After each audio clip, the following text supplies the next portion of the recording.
Magic Mary from Mary Todd's Lab. Let's put this pen away. Today, we're going to be looking at a quick side note or footnote when you're looking at calculus. So let's say you have a pesky problem like the problem on board. I'm going to write it out right now. Now, you may recall seeing this from your dumb algebra classes in 6th grade. But now let's add a tiny element of calculus to it.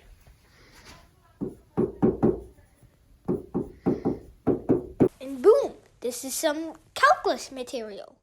So, this is a tiny footnote on these kind of pesky problems. Because if you plug in x is -4 using the commonly used plug and sub way, then you'll get something horrifically wrong. Because you get -4 whole squared, which is going to be 16, since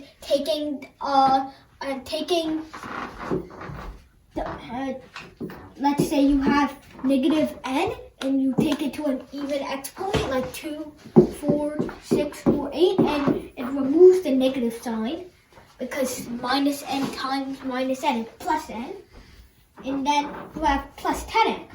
Plus 10 times -4 is -40, and then plus 24.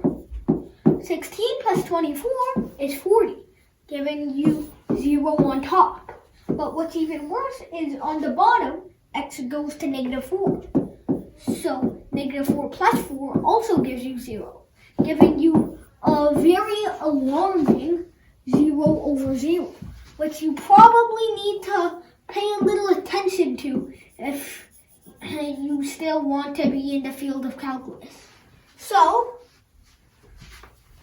how can we fix this fatal error? Well, this can be easily fixed. It's by factoring.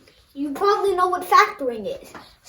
But if you don't, it's basically how you simplify quadratic equations. So let's factor this for a second.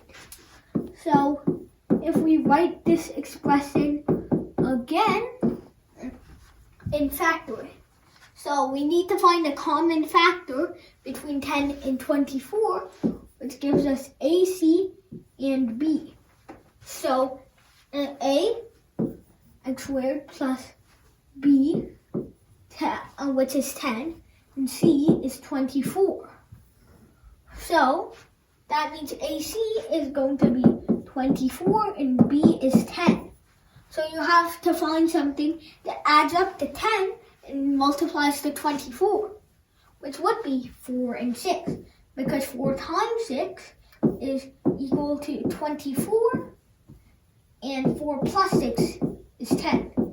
One way to do this is to basically just search up the factors of 24 and see which ones add up to 2, or 10, like we desire here.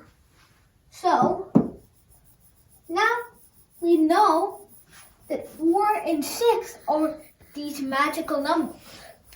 So we can split 10x into 4x and 6x. This is why we needed to make them add up to B.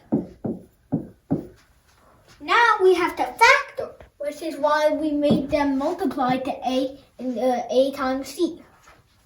So what is the common variable here, or number here? Well, you can see it's obviously x. So let's factor out x from this equation. So that gives you x plus 4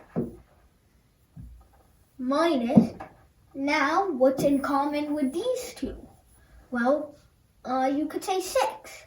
So if you do this, you get -6 times x plus 4. So this really seals the, oops, I think it's actually a +6. Sorry about that mistake. So Yo. I made a delightfully dumb mistake by making this a minus instead of a plus. So, this gives us x plus 4 plus 6, x plus 4. Very nice. Now, we have common terms. They both have x plus 4 in common. We get x plus 6 times x plus 4 via basic algebra. We have x plus 4s and 6x plus 4s. That gives us x plus 6, x plus 4, which we can express like this.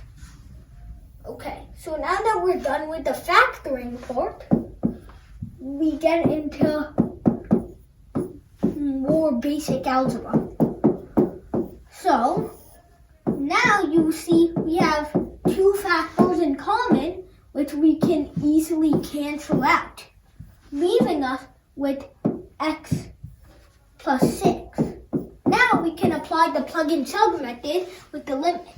So the limit, as x approaches -4 of x plus 6, if x equals -4, then you get 6 minus 4 is 2.